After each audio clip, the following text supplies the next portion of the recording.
Warahmatullahi wabarakatuh. Jumpa kembali dengan kami.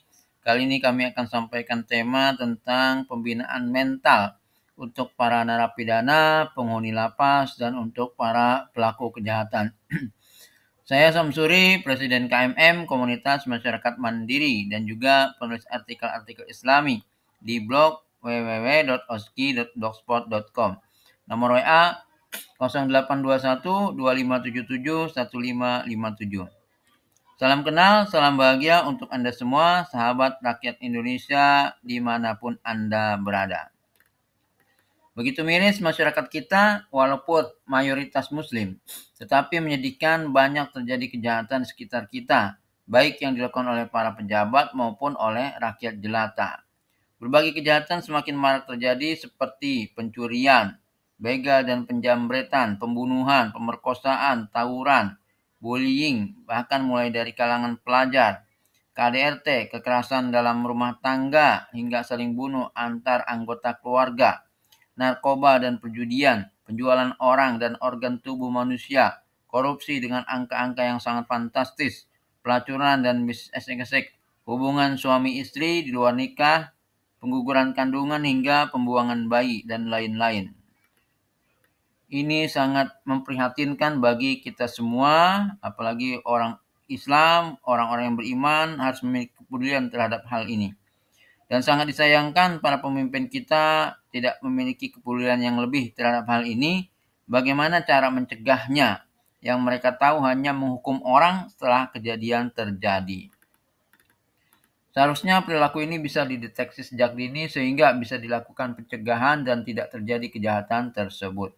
Semakin banyak penjahat, hidup masyarakat semakin tidak nyaman, semakin membebani keuangan negara karena harus memelihara para penjahat yang ada di penjara dengan biaya yang tidak sedikit. Maka ini harus menjadi perhatian kita bersama bagaimana cara mencegah dan mengurangi angka kejahatan agar tidak semakin meningkat terus setiap tahunnya. Umat Islam dan orang-orang yang merasa beriman harus turut prihatin dengan kondisi ini serta berupaya mengambil tindakan untuk pencegahan kejadian tersebut. Anda bisa mendukung program kami untuk penyelenggaraan pembinaan mental kepada masyarakat, khususnya kepada narapidana, kepada penghuni lapas dan pelaku kejahatan. Sebarkan informasi ini seluas-luasnya ke masyarakat. Itu adalah sebagai bentuk tanggung jawab Anda semua terhadap hal ini. Ada apa semakin banyak terjadi kejahatan? Ada perbedaan kejiwaan atau mental umat Islam terdahulu dengan umat Islam di zaman ini. Umat Islam terdahulu dibina untuk lebih mencintai Allah, lebih mencintai surga daripada dunia, sehingga kejahatan sangat minim. Kalau umat Islam hari ini digiring untuk lebih mencintai dunia daripada mencintai Allah, daripada mencintai akhirat, surga. Sehingga karena faktor inilah timbul banyak kejahatan.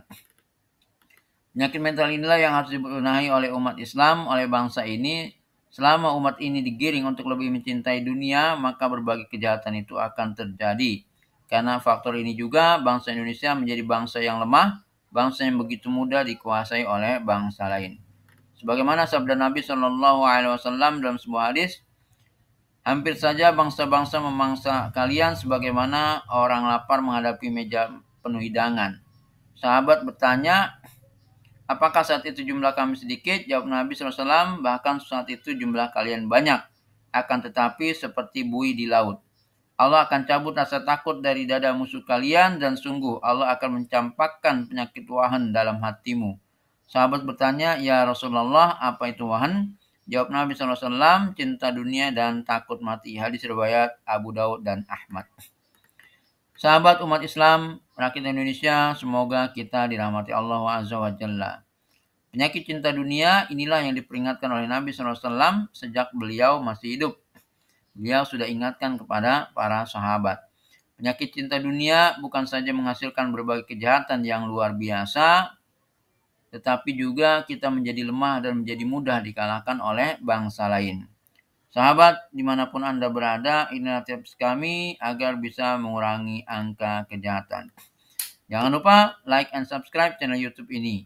klik tombol subscribe dan nyalakan lonceng hitam sebagai bentuk dukungan Anda terhadap kemajuan dan kemaslahatan umat dan masyarakat Indonesia. Bagi Anda yang membutuhkan file materi ini, bisa kami kirimkan file PDF melalui WhatsApp atau email. Simpan nomor kontak kami yang kami cantumkan di bagian awal atau akhir dari video ini. Pembinaan mental masyarakat dengan 17 karakter Al-Quran, serial edukasi BBA Bahagia Bersama Allah, dan terkhusus dalam materi ini untuk para narapidana, penghuni lapas, lembaga pemasyarakatan, atau para pelaku kejahatan. Inilah revolusi mental Islami, inilah obat untuk melawan penyakit wahan dan berbagai macam kejahatan lain. Perubahan mental besar-besaran yang harus dilakukan oleh bangsa ini dengan mental Islami, mental tauhid. Jika mau menjadi bangsa yang kuat, bangsa yang ditakuti oleh bangsa lain, bangsa yang meminimalisir berbagai kejahatan. 17 karakter Al-Quran inilah yang kami namakan 10 Quotient, kecerdasan 10, OSCI. Banyak umat Islam saat ini bangga dengan kecerdasan akademis, bangga dengan kecerdasan matematis, bangga dengan kecerdasan musik dan lagu, dan kecerdasan lain yang bersifat duniawi. Kecerdasan tauhid dengan 17 karakter Al-Quran inilah yang seharusnya menjadi perhatian lebih bagi umat Islam, khususnya bagi Anda yang merasa diri orang beriman. Karena tanda ciri orang beriman adalah lebih mencintai Allah dari semua urusan dunia, lebih mencintai surga daripada dunia. Firman Allah Quran Surat Ad-Duha ayat 4, dan akhirat itu lebih baik daripada dunia. Firman Allah Quran Surat Al-A'la ayat 16 dan 17. Sedangkan kamu orang-orang kafir memilih kehidupan dunia, padahal kehidupan akhirat itu lebih baik dan lebih kekal. Firman Allah juga di dalam surah At-Taubah ayat 24, katakanlah, jika bapak-bapakmu, anak-anakmu, saudara-saudaramu, istri-istrimu, keluargamu, atau kekayaan yang kamu usahakan, perdagangan yang kamu khawatirkan kerugiannya, dan rumah-rumah tempat tinggal yang kamu sukai, lebih kamu cintai daripada Allah dan Rasul-Nya, serta berjihad di jalannya, maka tunggulah sampai Allah memberikan keputusannya. Dan Allah tidak memberi petunjuk kepada orang-orang fasik. Ya, sampai-sampai Allah sebut orang-orang yang lebih mencintai dunia daripada Allah dan Rasul-Nya itu sebagai orang fasik. Maka ini hal penting yang harus menjadi perhatian bagi kita, khususnya bagi yang merasa beriman kepada Allah dan akhirat, surganya Allah Subhanahu wa Ta'ala. Kalau yang tidak beriman, memang tidak perlukan atau perhatikan ini, abaikan saja video ini. Karena itu memang tidak mudah menjadi orang yang beriman dan tidak mudah menyatakan diri beriman. Karena akan mendapatkan ujian dari Allah Subhanahu wa Ta'ala. Semoga Allah memberi daya kepada Anda dan kita semua. Amin ya rabbal alamin. Apa saja 17 karakter Al-Quran yang harus diperdalam dan diamalkan oleh umat Islam? Bukan sekedar didengar, bukan sekedar dibaca, bukan sekedar dihafal, tetapi diamalkan dalam kehidupan sehari-hari. Pertama, keyakinan yang kuat tentang kebesaran dan keagungan Allah Subhanahu wa Ta'ala. Bukan sekedar merasa Allah itu ada, ya, tetapi harus meyakini Allah itu ada dan betapa kebesaran dan keagungan Allah itu sangat dahsyat sekali. Memahami keagungan Allah Subhanahu wa Ta'ala sampai merasuk ke dalam hati atau jiwa Anda, pikiran Anda, dan bahkan harus bisa menggetarkan hati Anda. Quran Surat Al-Anfal ayat 2. Sesungguhnya orang-orang yang beriman adalah mereka yang apabila disebut nama Allah gemetar hatinya, dan apabila dibacakan ayat-ayatnya kepada mereka bertambah kuatlah imannya, dan hanya kepada Allah mereka bertawakal. Praktekkan ayat ini bukan sekedar dibaca, bukan sekedar dihafal, bukan sekedar didengar. Prakteknya adalah Anda benar-benar gemetar hati ketika mendengar atau menyebut nama Allah, atau bahkan ketika mengingat Allah. Kalau hati Anda belum bergetar, maka belum berhasil prakteknya. Seperti seorang petinju, ya, kalau dapat lawan yang sebanding, dia tidak akan takut. Tapi kalau petinju itu, ya, mendapat lawan atau musuh dengan kekuatan yang 1000 kali lebih kuat daripada dia, pasti dia akan otomatis bergetar hati, ciut nyali, merinding dengan membayangkan kekuatan musuhnya, atau bahkan ketika disebut nama musuhnya, dia langsung gemetar. Orang beriman wajib bisa praktekkan ini, ya, seperti contoh petinju tadi. Kalau Anda benar-benar bisa memahami kedahsyatan Allah, keagungan kebesaran Allah, pasti akan akan gemetar nyali ciut hati. Orang beriman wajib bisa praktikkan ini karena ini salah satu tanda penting bagi orang beriman sebagaimana dikatakan di ayat tersebut. Jika belum bisa praktikkan ini, bisa jadi belum dianggap beriman atau imannya belum merasuk ke dalam hati, jiwa, dan pikiran Anda. Anda harus benar-benar yakini dengan keyakinan yang kuat bahwa Allah Sang Pencipta yang Maha Dahsyat. Dahsyat kebesarannya, dahsyat kehebatannya, dahsyat ilmu pengetahuannya, dahsyat kekuasaannya, dahsyat keagungannya, dahsyat kekuatannya, dan lain-lain. Maka agar muncul keyakinan yang kuat tentang kebesaran dan keagungan Allah Azza wa Jalla, salah satu metodenya adalah perhatikan dan pahami benar-benar luasnya alam semesta yang Allah ciptakan ini. Langit yang begitu luas. Ya. Seperti Anda belum pernah ketemu bos Facebook, Anda belum pernah ketemu bos Google, tapi dengan Anda memperhatikan Facebook dan Google, Anda menjadi yakin bahwa ya pemilik Facebook dan Google atau bos Facebook dan Google itu adalah orang-orang yang luar biasa. Begitu pula kepada Allah Azza wa Jalla, sekalipun kita belum pernah melihat Allah, sekalipun kita belum pernah ketemu Allah, tetapi dengan memperhatikan luasnya alam semesta yang Allah ciptakan, maka kita akan menjadi yakin, sangat yakin bahwa Allah itu zat yang maha dahsyat, luar biasa, keagungan dan kebesarannya. Ibarat saja padang pasir atau gurun pasir yang sangat luas. Coba Anda bayangkan gurun pasir, apalagi jika Anda pernah ke Tanah Suci. Bumi yang kita pijak ini hanyalah seperti satu butir pasir saja di antara triliunan pasir-pasir yang lain yang tidak dapat kita menghitungnya. Ya, jika Anda berada di gurun pasir, coba Anda hitung pasir-pasir yang ada di situ. Ya, sampai Anda wafat, sampai usia Anda habis, Anda tidak akan habis menghitung pasir-pasir yang ada di situ. Bumi yang kita pijak ini berada di antara triliunan galaksi, triliunan planet, triliunan bintang, dan benda-benda angkasa yang lain. Dan ruang hampa yang menaungi semua itu yang teramat sangat luas dan jauh lebih besar daripada bumi yang kita pijak ini. Artinya kekuasaan Allah itu sangat luas sekali sampai nggak bisa dihitung dan nggak bisa dibayangkan karena saking luasnya. Maka itulah dahsyatnya keagungan dan kebesaran Allah Subhanahu wa Ta'ala. Anda harus benar-benar pahami ini dan yakini dengan sepenuh hati. Anda juga bisa tonton video YouTube ya tentang luasnya alam semesta ya di YouTube. Ketik saja luasnya alam semesta, nanti ketemu banyak video di situ. Anda saksikan. Agar tergambar benar-benar dalam hati dan pikiran Anda bahwa benar-benar Allah itu maha dahsyat dalam semua hal. Luasnya alam semesta itulah luasnya surga yang Allah ciptakan. Sebagaimana firman Allah, "Wasari'u ila magfiratin min rabbikum wa jannatin 'arduhas samawati wal ard." Bersegeralah kepada ampunan dari Rabb kalian dan kepada surga yang luasnya seluas langit dan bumi. Bumi ini terlalu kecil bagi orang beriman, surga yang sangat luas itulah yang pantas bagi orang beriman.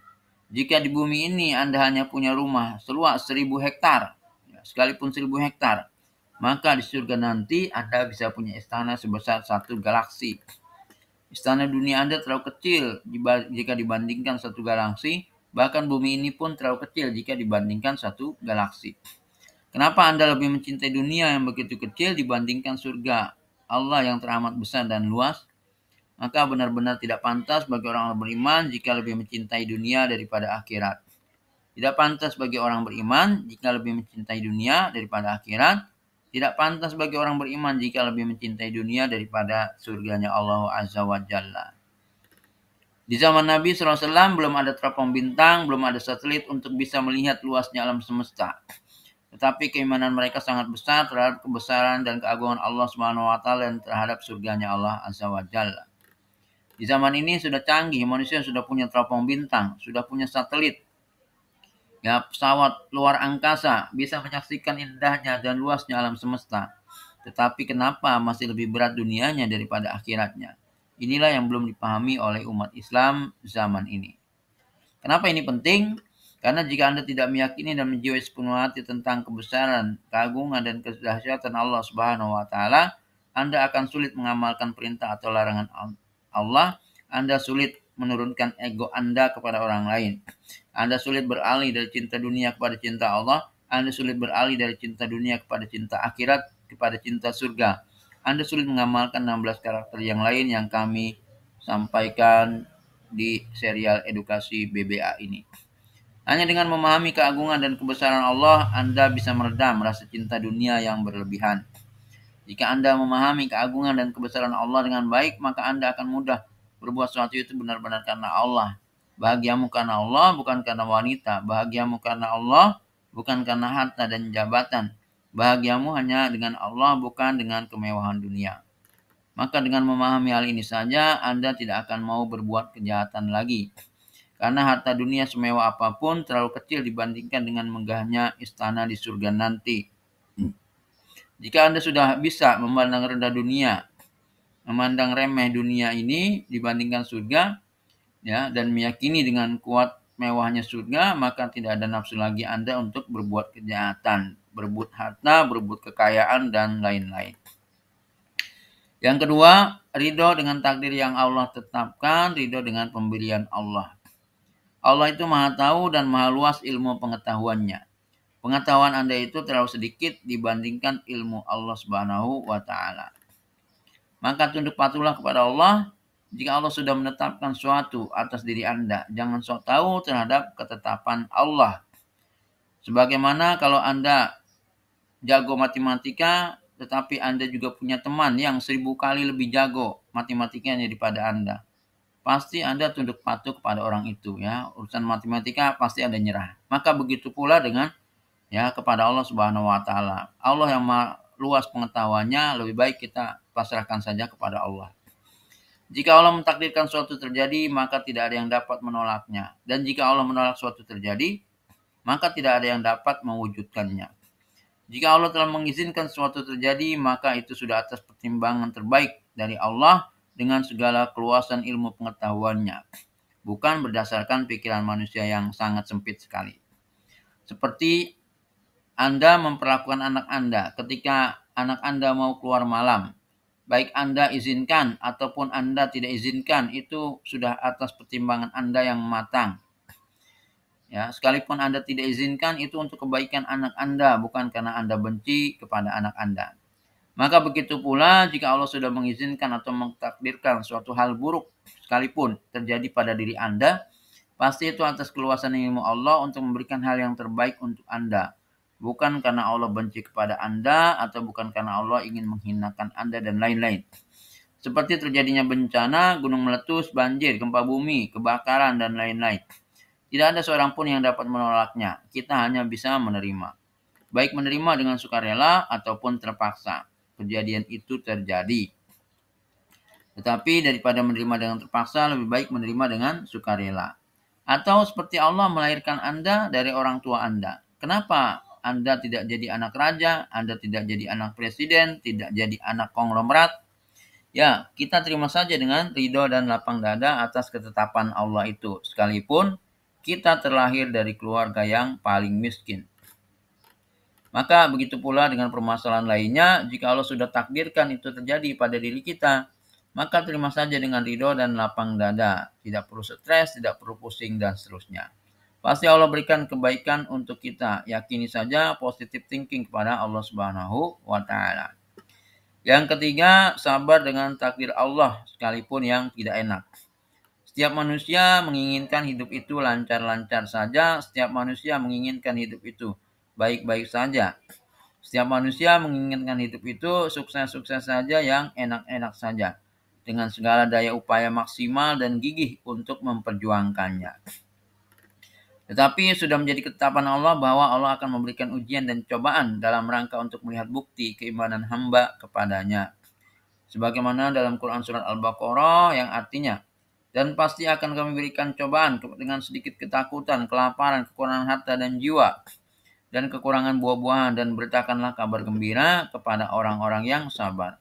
Jadi orang-orang yang sabar itu tetap gembira walaupun diberikan ujian kesulitan apapun. Jadi sekuat apapun manusia berupaya, berikhtiar, bekerja, ketika Allah beri ujian dia dengan kekurangan harta, maka dia pasti akan kekurangan harta. Tidak ada yang bisa menolak takdir yang Allah tetapkan. Jika saat ini Anda merasa sukses, merasa banyak harta, karena memang Allah izinkan itu terjadi pada diri Anda. Jika tidak Allah izinkan, maka Anda tidak akan sukses dan tidak akan kaya. Maka bersyukurlah kepada anugerah yang Allah berikan kepada Anda. dengan banyak berinfak, sedekah, beramal soleh, berbuat kebaikan, memberi manfaat kepada orang lain. Tidak sombong, tidak angkuh, dan tetap taat kepada Allah Azza wa Jalla. Tetapi sukses itu atau tidak sukses, miskin atau kaya, itu hanyalah ujian hidup dari Allah Subhanahu wa taala, bukan tujuan hidup kita. Inti hidup kita adalah bagaimana dengan kekayaan itu kita mendapatkan ridho dan surganya Allah, dan bagaimana dengan miskin itu juga kita mendapatkan ridho dan surganya Allah Azza wa Jalla.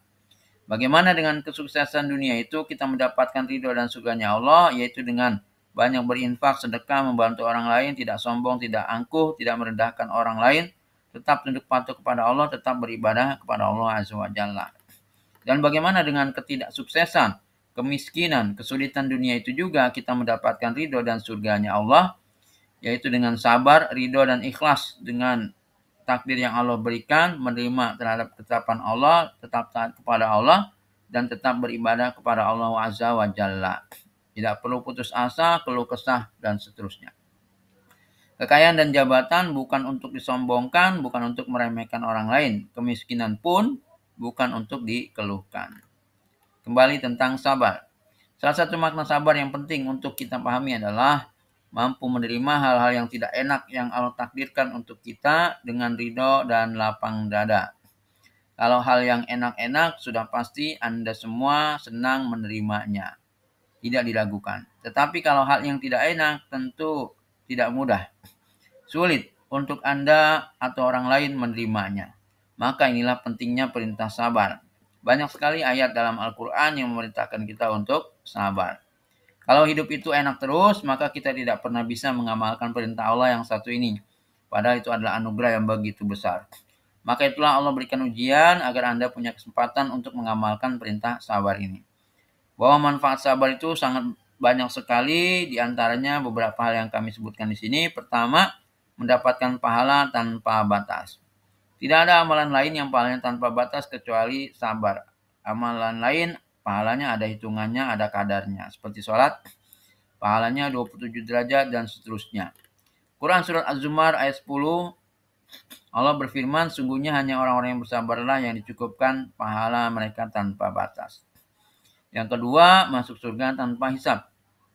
Kalau pahala tanpa batas, sudah pasti timbangan pahala lebih besar daripada dosanya. Dan masuk surga tanpa hisab. Maka banyak sahabat Nabi SAW yang menginginkan kedudukan ini. Masuk surga tanpa hisab. Oleh karenanya mereka antusias menguji kesabaran mereka sendiri dengan banyak bersedekah, banyak berjihad, berinfak, banyak berkorban di jalan Allah, membantu orang lain, dan seterusnya. Jadi mereka sangat senang sekali mendapatkan ujian dari Allah Subhanahu wa taala. Mereka malah heran kalau hidup mereka itu enak-enak saja. Mereka merasa khawatir dilupakan oleh Allah Azza wa Jalla. Bedanya dengan umat Islam hari ini, sedikit-sedikit mengeluh, ada ujian sedikit marah, emosi, mengumpat, ketakutan, stres, depresi, dan lain-lain. Tanpa sadar Anda telah menolak takdir Allah atau membenci takdir Allah atau tidak ridho terhadap takdir yang Allah tetapkan. Ketiga, hidupnya disertai oleh Allah Azza wa Jalla sebagaimana firman Allah dalam Quran Surat Al-Baqarah ayat 153. Dan memohonlah pertolongan kepada Allah dengan sabar dan sholat. Sungguhnya Allah beserta orang-orang yang sabar. Sahabat Muslim, semoga Allah memberi hidayah kepada kita dan Anda semua. Jika hidup Anda ditemani oleh Presiden, tentu Anda pasti sangat senang sekali. Jika hidup Anda ditemani oleh konglomerat, orang kaya, tentu juga Anda sangat senang sekali. Dengan sabar ini, Allah yang akan menemani Anda, menyertai Anda. Seharusnya Anda jauh lebih senang daripada ditemani oleh presiden atau konglomerat. Allah lah pencipta dan pemilik langit dan bumi dengan semua kekayaannya yang sesungguhnya. Kalau presiden atau konglomerat, harta dan kekuasaannya hanyalah titipan, hanyalah sesaat saja, sebentar saja. Jadi dengan sabar, Anda akan ditemani oleh pemilik sesungguhnya kekuasaan dan kekayaan yang ada di bumi ini. Maka inilah pentingnya untuk memahami poin tentang meyakini dahsyatnya keagungan dan kebesaran Allah Subhanahu wa taala. Kalau Anda paham ini, maka Anda akan siap menjalani sabar sampai kapanpun, sabar tanpa batas sekalipun, ya, tidak sekali-kali terucap dalam lisan Anda, sabar ada batasnya, sabar ada batasnya. Apabila Anda memahami tentang anugerah besar yang Allah berikan kepada orang-orang yang sabar. Jadi sabar itu manfaatnya jauh lebih besar dari harta apapun yang Anda miliki di dunia ini. Sabar itu jauh lebih berharga daripada istana paling megah di bumi ini. Ya, sebagaimana poin 4, sabar saat lebih baik daripada dunia dan seisinya. Dari sabda Nabi SAW, sabar saat itu lebih baik daripada dunia dan seisinya. Bagaimana kalau sabarnya itu berhari-hari, berminggu-minggu, berbulan-bulan, bertahun-tahun. Pasti luar biasa anugerah yang Allah berikan kepada orang yang sabar tersebut. Yang kelima, benar imannya. Dan orang-orang yang sabar dalam kesempitan, penderitaan, dan dalam peperangan, mereka itulah orang-orang yang benar imannya. Dan mereka itulah orang-orang yang bertakwa. Quran Surat Al-Baqarah ayat 177. Salah satu contoh kisah sabar. Seorang wanita yang punya penyakit datang kepada Nabi SAW mengadukan tentang penyakitnya. Maka Nabi SAW memberikan dua pilihan. Jika aku doakan, penyakitmu akan sembuh, atau jika bersabar, Anda akan masuk surga. Maka si wanita itu memilih opsi yang kedua, yaitu bersabar. Masya Allah, begitulah mental para sahabat Nabi SAW. Sangat berbeda dengan mental umat Islam hari ini, sedikit-sedikit mengeluh, putus asa, pesimis, caci maki, pusing, stres, depresi, berkeluh kesah, dan lain-lain. Karena itulah pelajaran penting yang memang harus pahami, didalami, dan diamalkan umat Islam zaman ini adalah tentang 17 karakter Al-Quran ini. Agar mudah memahami hebatnya sabar, kami gunakan contoh ini. Anda akan diberikan emas dengan dua pilihan. Pilihan pertama hanya bernilai 1 gram, langsung terlihat jelas dengan mata kepala Anda sendiri. Pilihan kedua bernilai 1 juta gram, jauh lebih besar dari yang pertama, tetapi dibungkus oleh kain pocong. Anda pilih mana? Ya, pasti Anda tetap akan pilih yang kedua, ya, yaitu senilai 1 juta gram. Walaupun dibungkus dengan kain pocong, tampangnya seram gak enak dilihat, tetapi nilai emasnya jauh lebih besar daripada yang pertama. Itulah kenapa sahabat wanita yang punya penyakit tadi lebih memilih opsi bersabar. Memilih tetap sakit sehingga bisa mengamalkan sabar atas penyakit itu dan mendapatkan balasan surga. Karena dia tahu balasan surga itu jauh lebih baik daripada harta dunia ini sebesar apapun, jauh lebih baik daripada istana termegah di dunia ini, jauh lebih baik daripada gedung paling tinggi di bumi ini. Sebagaimana sabda Nabi SAW tadi, sabar saat itu lebih baik daripada dunia dan seisinya. Bagaimana lagi kalau sabarnya itu hingga berminggu-minggu, berbulan-bulan, bertahun-tahun, dan seterusnya. Sahabat muslim, ketahui dan pahami benar-benar, surga itu seluas alam semesta. Alam semesta itu terdiri dari 2000 triliun galaksi yang baru bisa terlihat manusia saat ini. Satu galaksi terdiri dari triliunan bintang-bintang, triliunan planet, triliunan benda angkasa, dan ruang hampa yang teramat luas. Jika Anda bersabar, bisa jadi Allah akan memberikan kepada Anda istana sebesar satu galaksi di surga nanti. Masya Allah, Allah Akbar. Jumlah manusia sejak Nabi Adam hingga hari ini hanya 200 miliar. Sementara galaksi yang Allah ciptakan ada 2000 triliun. Jadi kalau setiap manusia diberikan satu galaksi oleh Allah, maka masih ada sisa galaksi 1999,8 triliun. Masih terlalu banyak jumlah galaksi yang Allah miliki, sekalipun ya manusia diberikan galaksi satu. Tidak sebanding dengan istana di bumi, walau semegah apapun istana bumi, terlalu dan teramat kecil jika dibandingkan dengan istana di surga nanti. Jika Anda pahami ini, maka segala kesusahan yang Anda rasakan itu teramat kecil. Segala derita yang Anda rasakan saat ini teramat kecil. Segala lelah, payah yang Anda rasakan saat ini teramat kecil. Segala kesulitan Anda, sekalipun selama 1000 tahun pun teramat kecil. Misalkan Raja Inggris bilang kepada Anda, kalau Anda sabar jalankan ini, kami berikan satu istana untuk Anda di negara kami. Pastinya Anda akan sangat senang sekali dan siap menjalankan titah sang raja tersebut. Padahal itu baru raja dunia. Bagaimana lagi dengan Allah yang menjanjikan itu semua? Karena Allah lah raja sesungguhnya yang memiliki alam semesta yang teramat luas ini. Allahu Akbar walillahil hamd. Akan ada pembahasan khusus di video selanjutnya tentang sabar, karena sabar ini anugerah dan kekuatan yang besar yang Allah berikan untuk hamba-hambanya. Jadi dengan 3 materi ini saja, satu, keyakinan yang kuat terhadap keagungan dan kebesaran Allah Azza wa Jalla. Yang kedua, ridho dengan takdir Allah. Yang ketiga, sabar terhadap takdir Allah yang tidak enak. Anda seharusnya bisa menahan diri dari berbuat kejahatan. Anda akan benar-benar anggap remeh harta dunia, kemewahan dunia. Dan Anda lebih mementingkan urusan akhirat dengan surganya yang jauh lebih megah, lebih mewah, dan lebih indah. Jika benar-benar Anda beriman kepada Allah dan kepada surga yang Allah ciptakan. Jika Anda tidak beriman, tidak perlu Anda dengarkan video ini. Selama umat atau masyarakat ini digiring untuk lebih mencintai dunia, maka berbagai kejahatan tetap akan banyak terjadi. Manusia berebut harta kekayaan hingga saling bunuh. Hanya dengan kembali lebih mencintai Allah dan lebih mencintai surga, barulah mental-mental kejahatan itu akan terkikis, mental-mental positif akan tumbuh dan berkembang. Masih ada 14 karakter lagi yang akan kami sampaikan. Tetapi agar durasi video ini tidak terlalu panjang, akan kami sampaikan di part 1, part 2, part 3, part 4, dan seterusnya. Ikuti terus channel YouTube kami. Jangan lupa like and subscribe channel YouTube ini. Klik tombol subscribe dan nyalakan lonceng hitam agar mendapatkan informasi terupdate dari video-video kami. Bagi Anda yang membutuhkan file materi ini, bisa kami kirimkan file PDF melalui WA atau email. Simpan nomor kontak kami yang kami cantumkan di bagian awal atau akhir video ini. Kami siap juga mengisi materi pembinaan ini secara langsung kepada para penghuni lapas, para narapidana. Jika pihak lapas membutuhkan, kami siap hadir ke kota manapun.